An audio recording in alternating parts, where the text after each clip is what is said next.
ਸਾਈਂ ਜੀ, ਪੰਜਾਬ ਦੀ ਲੋਕ ਗਾਇਕੀ ਵਿੱਚ ਤੁਹਾਡਾ ਨਾਂ ਬੜੇ ਪਿਆਰ ਨਾਲ ਲਿਆ ਜਾਂਦਾ ਹੈ। ਅੱਜ ਅਸੀਂ ਤੁਹਾਡੇ ਫਨ ਤੇ ਗੱਲ ਕਰਨੀ ਹੈ ਜੀ। ਆਪਣੇ ਪਿੰਡ ਬਾਰੇ ਸਾਡੇ ਨਾਲ ਕੋਈ ਗੱਲ ਸਾਂਝੀ ਕਰੋ। ਪੁੱਤਰ, ਮੇਰਾ ਤਾਲੁਕ ਮਿਸ਼ਨ ਕਾਲਰ ਦੀ ਮਿੱਟੀ ਨਾਲ ਹੈ। ਉਹ ਮਿੱਟੀ ਜਿੱਥੇ ਲੋਕ ਗੀਤ ਬੰਦੇ ਦੀ ਜ਼ਿੰਦਗੀ ਦਾ ਹਿੱਸਾ ਹੁੰਦੇ ਨੇ। ਤੁਹਾਡੇ ਅੰਦਰ ਲੋਕ ਗਾਇਕੀ ਦਾ ਸ਼ੌਕ ਕਿਵੇਂ ਪੈਦਾ ਹੋਇਆ? ਲੋਕ ਗੀਤ ਸਾਡੇ ਲਈ ਸਿਰਫ ਗਾਣਾ ਨਹੀਂ, ਬਲਕਿ ਸਾਡੀ ਜ਼ਿੰਦਗੀ, ਸਾਡਾ ਦੁੱਖ ਸੁੱਖ ਤੇ ਸਾਡੀ ਪਹਿਚਾਨ ਸਨ।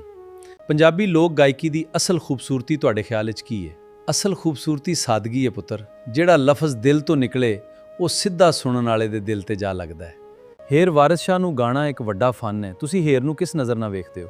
ਹੇਰ ਸਿਰਫ ਇਸ਼ਕ ਦੀ ਕਹਾਣੀ ਨਹੀਂ, ਇਹ ਪੰਜਾਬ ਦੀ ਮਿੱਟੀ, ਲੋਕਾਂ ਦੀ ਸੋਚ ਤੇ ਇਨਸਾਨ ਦੇ ਅੰਦਰਲੇ ਦਰਦ ਦੀ ਕਹਾਣੀ ਹੈ। ਤੁਸੀਂ ਸੱਸੀ ਵਰਗੀਆਂ ਲੋਕ ਦਾਸਤਾਨਾਂ ਵੀ ਗਾਈਆਂ, ਇਹ ਵੀ ਕਿਉਂ ਜ਼ਿੰਦਾ ਨੇ? ਕਿਉਂਕਿ ਇਸ਼ਕ ਤੇ ਜੁਦਾਈ ਦੇ ਅਹਿਸਾਸ ਕਿਤੇ ਪੁਰਾਣੇ ਨਹੀਂ ਹੁੰਦੇ। ਜ਼ਮਾਨਾ ਬਦਲ ਜਾਂਦਾ ਹੈ, ਦਿਲ ਦੇ ਅਹਿਸਾਸ ਨਹੀਂ ਬਦਲਦੇ। ਮਿਰਜ਼ਾ ਸਾਹਿਬਾਂ ਤੇ ਹੋਰ ਦਾਸਤਾਨਾਂ ਵਿੱਚ ਤੁਹਾਡੇ ਲਈ ਸਭ ਤੋਂ ਵੱਡੀ ਗੱਲ ਕੀ ਹੈ?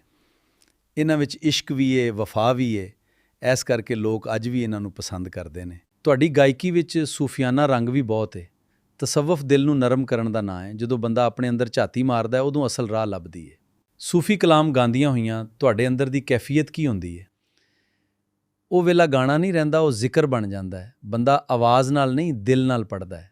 ਪੰਜਾਬੀ ਫੋਕ ਵਿੱਚ ਚਿਮਟਾ, ਢੋਲ, ਅਲਗੋਜ਼ਾ ਤੇ ਤੁੰਬਿਆਂ ਦੀ ਕੀ ਅਹਿਮੀਅਤ ਹੈ? ਇਹ ਸਾਡਾ ਸਾਜ਼, ਸਾਡੀ ਸਕਾਫਤ ਦੀ ਆਵਾਜ਼ ਨੇ। ਇਹਨਾਂ ਦੀ ਥਾਪ ਵਿੱਚ ਪੰਜਾਬ ਦੀ ਧਰਤੀ ਬੋਲਦੀ ਹੈ। ਅੱਜ ਦੇ ਜਦੀਦ ਦੌਰ ਵਿੱਚ ਲੋਕ ਗਾਇਕੀ ਨੂੰ ਸਭ ਤੋਂ ਵੱਡਾ ਚੈਲੰਜ ਕਿਹੜਾ ਹੈ?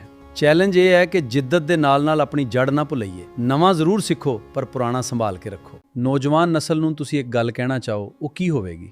ਆਪਣੀ ਬੋਲੀ ਨੂੰ ਇੱਜ਼ਤ ਦਿਓ ਤੇ ਗਾਇਕੀ ਨੂੰ ਖਿਦਮਤ ਸਮਝ ਕੇ ਅਪਣਾਓ। ਸਾਈਂ ਜੀ, ਤੁਹਾਡਾ ਬਹੁਤ ਸ਼ੁਕਰੀਆ। ਤੁਹਾਡੀ ਆਵਾਜ਼ ਤੇ ਤੁਹਾਡਾ ਫਨ ਹਮੇਸ਼ਾ ਜ਼ਿੰਦਾ ਰਹੇਗਾ। ਰੱਬ ਪੰਜਾਬ ਨੂੰ ਖੁਸ਼ ਰੱਖੇ ਤੇ ਲੋਕ ਵਿਰਸੇ ਦੀ ਆਵਾਜ਼ ਕਦੇ ਨਾ ਮੁੱਕੇ।